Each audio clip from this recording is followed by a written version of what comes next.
Di ba nung kailan lang lumabas ang report na number one pala ang Pilipinas sa movement ng crypto? Saan ang gagaling yun? Eh wala naman talaga mga Pilipino na nagki-crypto.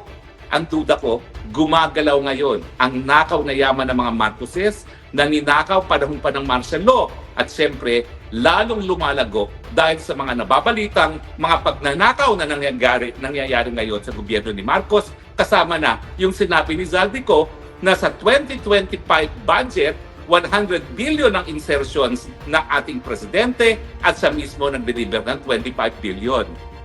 Saan mo nga naman i-deposito ang 25 billion? Eh di, palitan mo na lang yan, i-crypto mo na yan, ipasok mo sa UAE dahil napaka-establish po ng cryptocurrency sa UAE. Dadagan ang Dito News Update.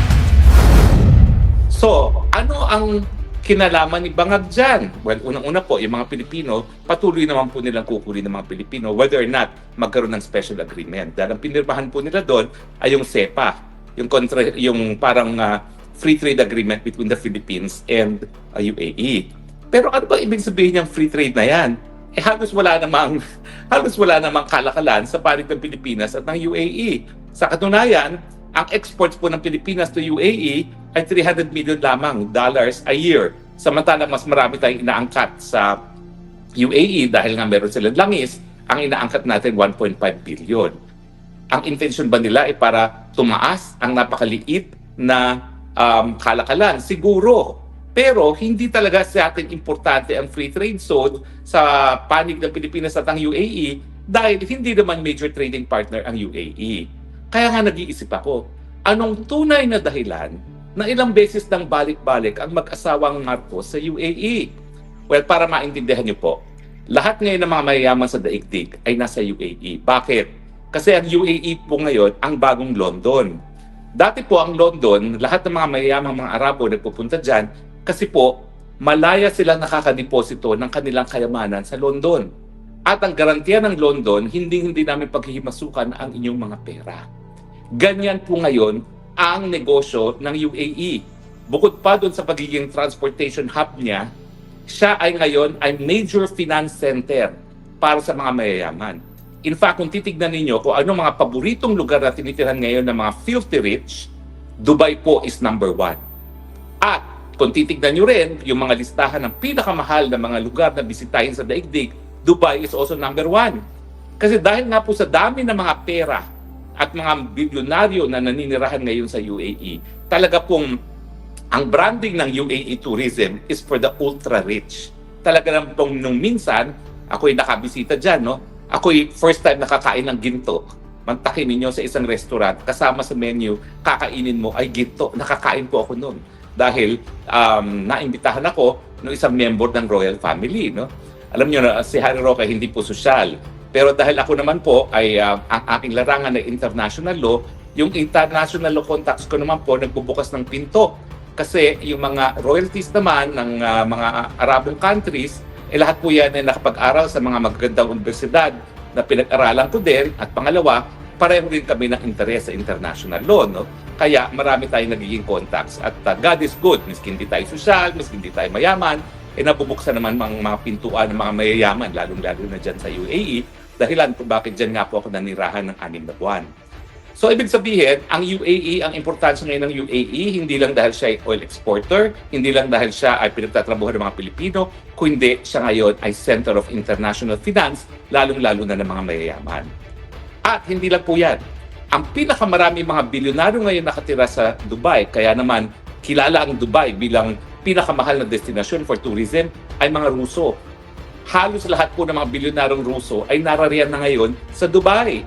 In fact, yung founder na isang app na Telegram na hinuli ng mga Ruso dahil gusto nilang ma-impluwensyahan yung kanyang Telegram, nandyan na po sa Dubai.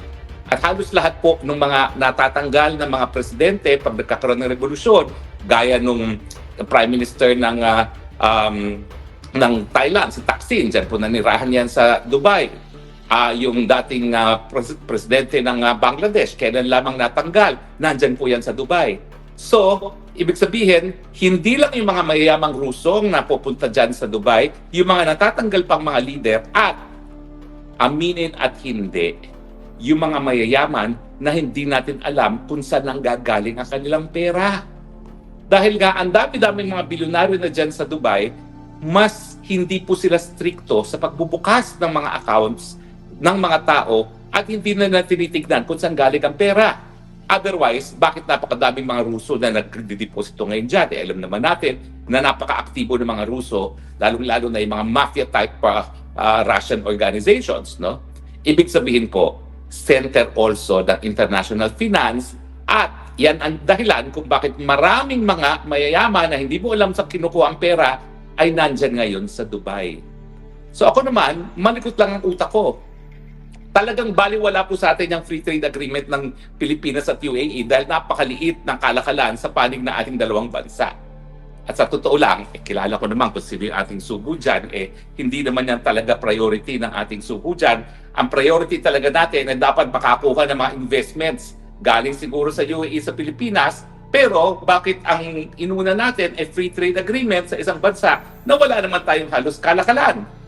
So ako, nagbabalik tanaw ako, ilang beses na nagpunta dyan si Lisa Araneta Marcos. Parang 2 beses na.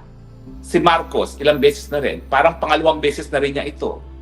Ito na ang pinaka-binisitang bansa ng mag-asawang Marcos, ang UAE. At sa tingin ko, hindi dahil gusto nila mag-free trade. Sa tingin ko, it is for the same reason yung mga Russian billionaires ay nasa Dubai at same reason kung bakit yung mga natatanggal sa pwesto ng mga leaders ay nakatira ngayon sa Dubai. Ibig sabihin, tingin ko, narariyan ang mga Marcoses dahil yan ang ginagamit nilang bansa ngayon para sa kanilang mga nakaw na yaman, yaman na ninakaw pa nila nung panahon ng martial law na ngayon ay linilipat-lipat. Parang ordinary bank account lang po yan. Sa totoo lang sa UAE, may mga ATM na sila para sa crypto.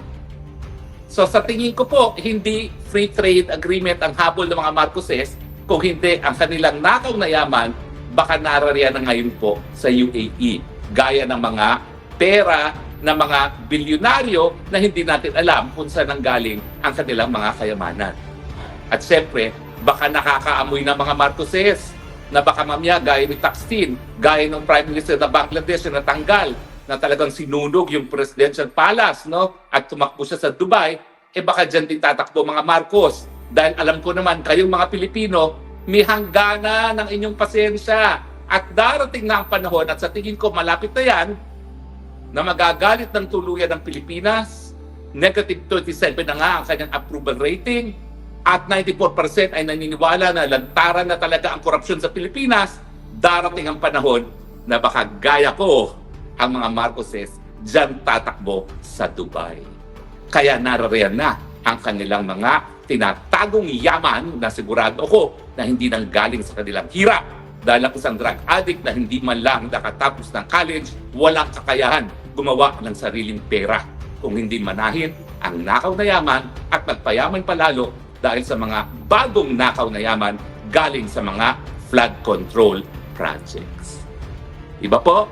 Agree ba kayo o disagree? Pero talagang walang saysay. Bakit 2 beses na si Lisa Marcos nakarating dyan? 2 beses na si Marcos nakarating dyan? Wala nang ibang bansa na ganyan kadalas binisita mag-asawang Marcos kung wala silang personal na interes para pumunta dyan sa Dubai.